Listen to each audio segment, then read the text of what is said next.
I want to talk today about the benefits of having two bits for your horse when you get to competition, whether it be at futurities or rodeos or open 4Ds.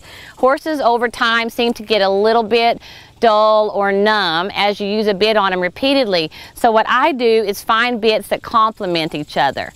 I keep a bit for, say, when the horse is going to be in a bigger wide open pen and he needs a little bit more help, or the ground is a little bit harder and I want to give him a little bit more help. I'll warm him up in a bit that complements a bit I'm going to run him in.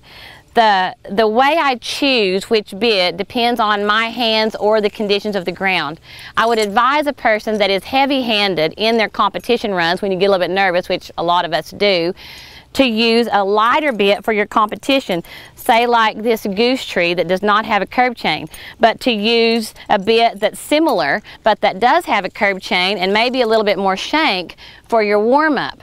That way your horse stays light while you're warming him up. He feels good, is very responsive. When you put your lighter bit on to compete, if you have a tendency to get a little bit heavier handed, your bit's a little bit more forgiving and he'll still freely do his job. Now the opposite may be true if you're a very light-handed competitor, or if you're in a position where the ground has become very hard and you would really like to help your horse a lot more.